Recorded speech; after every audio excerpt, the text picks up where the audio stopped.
Sitting next to me today is a Lincoln Aviator Black Label. Now, starting on the exterior of the Lincoln Aviator, as you can see the classic look for the Lincoln up front with the massive Lincoln logo and all the chrome accents on the outside. Of course, you have LED headlights and LED fog lights down there. Now, over to the side, you have these massive 22-inch multi-spoke rims. I think those are 20-spoke rims on this side right here with the Aviator badge in black. I love the rims, actually. They add to the luxury styling of this car. And the overall styling of it, it's a little more well-rounded and elegant looking than Cadillacs are, but honestly, I like it. I just know Ethan behind the camera isn't a massive fan.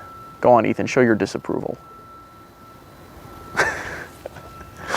As you can see, there are a bunch of chrome bits on the outside, including on the mirror caps and on the window trim. Now, something that's cool on the Lincoln Aviator is the fact that it has electronic door latches instead of mechanical ones, which means it just has a button on the door handle right here that you press and it opens. You don't have to pull on it or anything. It also has soft closed doors, so if I barely shut it, soft close. Now, another cool thing is this Lincoln Aviator was equipped with the air suspension. Yes, you can get air suspension on a Lincoln Aviator. Normally, it doesn't come with that. You can option it on the Black Labels, though. So, over time, as the car sits here, it'll actually lower into its lowest position. I'm surprised it hasn't actually done it yet, but you can have it go into its lowest position. Now, in the back here, the cargo space, I'm trying to find the button for it. Now, as for the cargo space, behind the first row, you get 77.7 cubic feet of cargo room. Now, behind the second row, you get 41.8 cubic feet of cargo room, and behind that third row, you get 18.2 feet of cargo space. Now, another cool thing back here is you have electronic lowering third row seats. You also have some tie down points and a 12-volt socket back here, just in case you need to plug anything in. As you can see, there's also a speaker right here. This uses the Revel audio system, 28 speakers and individual little subwoofers in the front seats, which is pretty cool, and the audio system is pretty nice in here. Now, onto the back styling. As you can see, it's a little reminiscent when you get to the bottom bumper of the Ford Explorer Platinum and ST with the 4 exhaust pipes. If you didn't know, the Aviator is actually built on the same platform as the Ford Explorer, of course, because Ford Motor Company owns Lincoln. Another cool thing I like back here is going to be the LED light bar that spans the back of the car, and of course it says Lincoln. It doesn't say Aviator on anything except for the sides on the exterior of the car, which I actually kind of like. It keeps it a secret if anyone's behind you and wants to know what you're driving.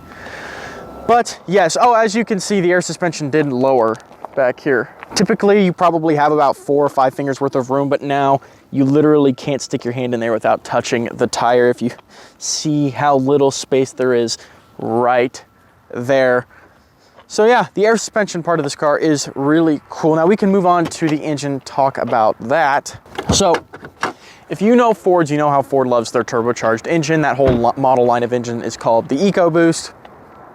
Well, Lincoln uses these same engines as the Fords do, except they don't call them EcoBoost. So this is the same exact engine in the Ford Explorer ST and the Platinum. This is the 3-liter twin-turbo V6. It's called the EcoBoost in the Explorer, but this one makes 400 horsepower and 415 pound-feet of torque. It also uses the 10-speed automatic transmission that Ford loves using in most of their vehicles, and this one is all-wheel drive, which means you do get that initial all-wheel drive punch, which is really nice to see out of a luxury SUV. It'll do 0 to 60 in about 6 seconds. Now, if you get the Aviator Grand Touring, that is a hybrid setup with this engine. That is a twin-turbo 3-liter V6 hybrid. That makes around 495 horsepower and 630 pound-feet of torque with much better gas mileage, but the reason it needs to make more power is because of how heavy this thing is when you add the electric motor on top of that. It actually gains about 1,000 pounds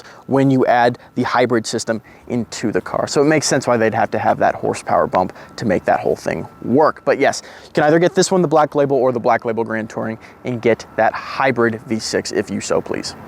All right, now moving on into the interior of the Navigator. The first thing I want to say is I was very impressed when I first sat in this car. I don't have anything against Ford, but I didn't expect the Ford Motor Company or Lincoln to make a car such as this. There is contrast stitching everywhere. I love the two-tone look.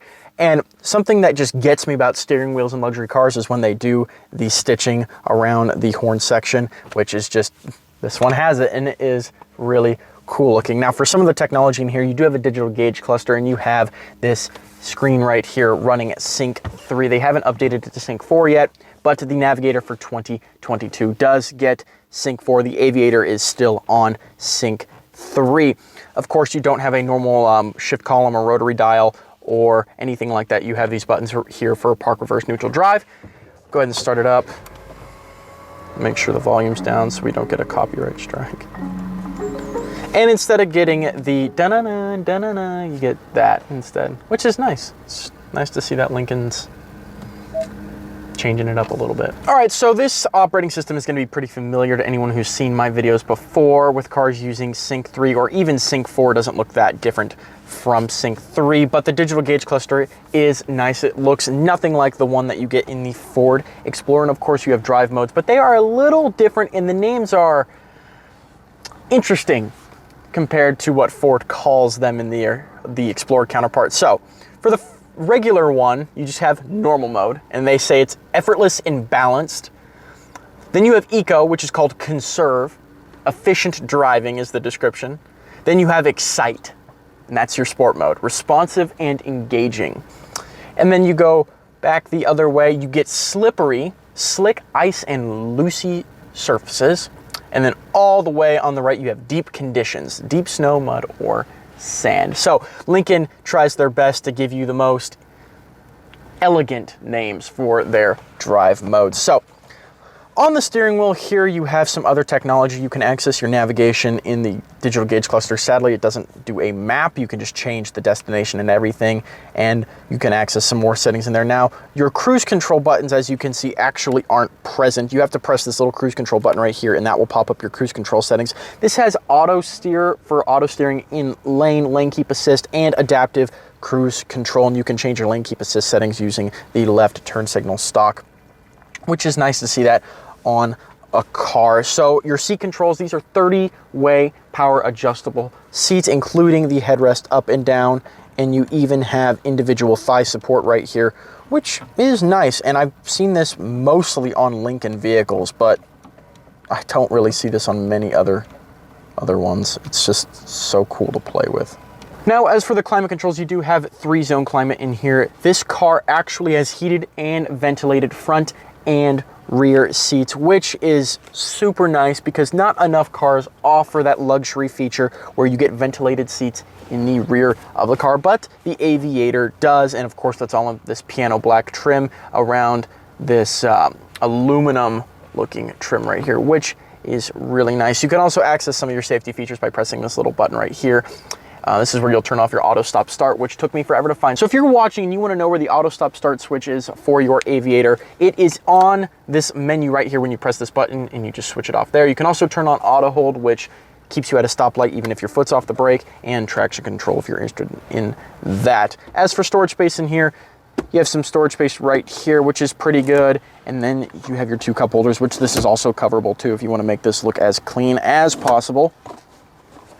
And then more storage space right here in the glove box. Just like this one still has the glove box light. Look at that. And then your center console right here, which is a decent size, nothing to write home about. And you have a wireless charger in here as well, just in case you want to use that. Though I probably would have put that up here if I was Lincoln, because this can get kind of annoying to access, but whatever. This also has a display which shows your lane keeping, your time, temperature, your speed, the speed limit, and the amount of gas you have left. And you can configure that gauge cluster and the space it takes up. Like I said, this has that Revel 28 speaker audio system. As you can see, you'll know if your Aviator has this, if it has the silver speaker covers right here. Like I said, it's an incredible audio system, and everyone, if they have the option to option it, they should definitely get it. You have more storage space down here, which is cool. It kind of goes under right here, and it creates this floating look for the center console up front. But overall, the front seats are a really nice place to be. And when I first stepped in this car, I didn't expect it to be that good, but you know what? Lincoln surprised me.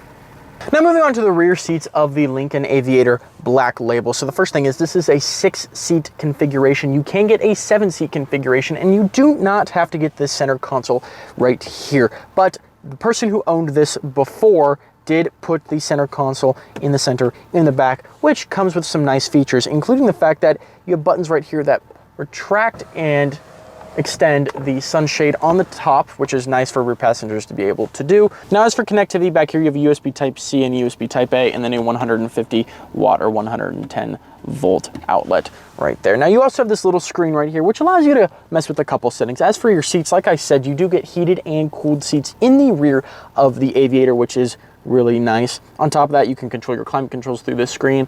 And of course, the first row can lock you out. And then you have your third row climate controls right there. You can change the audio if you want. You can pause the song, skip the song, play with the volume of the song in case you are an executive being driven around by your chauffeur. I guess that's a useful feature, but I think this is just going to be more driven by Pilates and soccer moms. You also have your settings back here for the screen. You can turn on the comm screen, which basically just shows the time with some clouds, change the brightness, and turn off the display all together. Now, as for the materials back here and comfortability, it's actually a really nice place to be. The seats are comfortable. You even get these armrests right here. And what I also think is cool is you get the piping around the seats right here, that black piping, which looks really, really good and adds that just extra bit of luxury. Materials back here, of course, are really good. You even get soft touch materials down on the door bins right here in the back of the seats are nice, and you have a nice chrome strip right there. More storage back here. This is a pretty deep little center console space, and you also have two cup holders, of course. Now, there's also a third row, which I'll show you. It's going to be painful, but that's fine.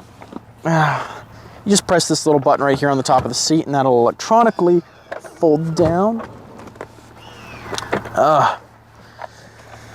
Of course. Okay. A little hard on the bottom right there. What is in my back? Oh. Okay, well, if I was sitting normally, my knees would be in the back of the seat in front of me. No more leather, all plastic back here. Not super comfortable. My butt actually hurts from 30 seconds of being back here. And yeah, it kind of feels claustrophobic. I'm not saying this is Lincoln's fault. I'm saying I think this is a problem with getting a midsize SUV with a rear third row, is that it's not going to be very comfortable. That's more for getting like a full size, like a Tahoe or an Expedition or a Navigator in this case. That's more for the third row, but these little Aviators aren't gonna, not for the third row. If you're looking for 7 seats or 8 seats or whatever, don't do it in an Aviator, or don't expect to be able to usefully use them in an Aviator. You're gonna keep the third row down most of the time for the cargo space. When are you gonna use this? All right, and to get back out, you just press that button up there. You can kick the thing forward and get out. But that's the rear thing. There's no connectivity back here. You do get some map lights though. That's pretty cool. All right, so driving the Lincoln Aviator Black Label. Now, the first thing I want to say is that the air suspension does a really good job of soaking up bumps on the road and providing a very smooth and quality ride. Even at higher speeds, it does feel really stable. It's also really comfortable sitting in this car as well. Like this, you would have no issues taking this on decently long road trips. It gets decent amount of gas to a tank. I mean, you can get up to around 400 miles to a tank, which isn't impressive, but it's good enough for an SUV. And of course, the heads-up display is really nice as well. Now, this car isn't necessarily fast, but it's quick for an SUV that weighs this much. You can't expect this to be fast. And I'll show you here. Take this right turn. We'll put our foot into it a bit.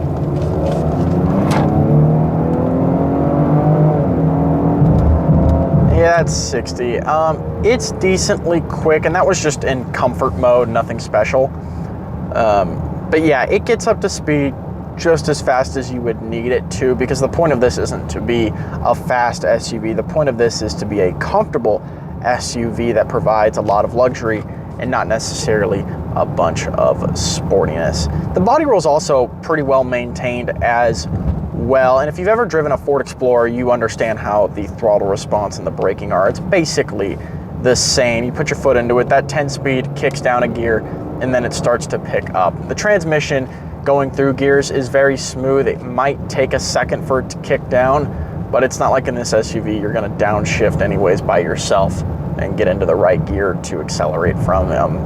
Just putting your foot down will be good enough. Right now I'm getting about 17.5 miles per gallon average, which is typical for these 3-liter V6s from the Ford Motor Company, is that they typically get around 17 to 20 miles per gallon. At least that's what the Explorer ST gets, is around that.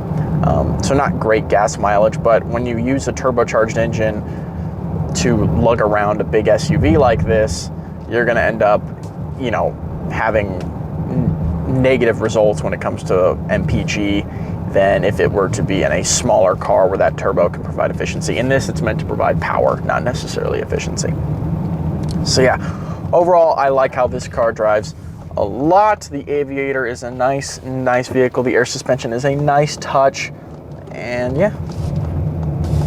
Now the Lincoln Aviator, this one is around $83,000 new, and that is a lot of money for an American SUV. For instance, the Cadillac XT6 fully loaded is around $75,000. That's an $8,000 difference, but honestly, I think the Aviator is worth the extra $8,000. Personally, I think it's a lot nicer. I like the sporty looks of the Cadillac, but the Aviator just does it for me. So if you are looking for an American luxury SUV, look no further than the Aviator, because you're not going to spend $115,000 like you would on a Navigator.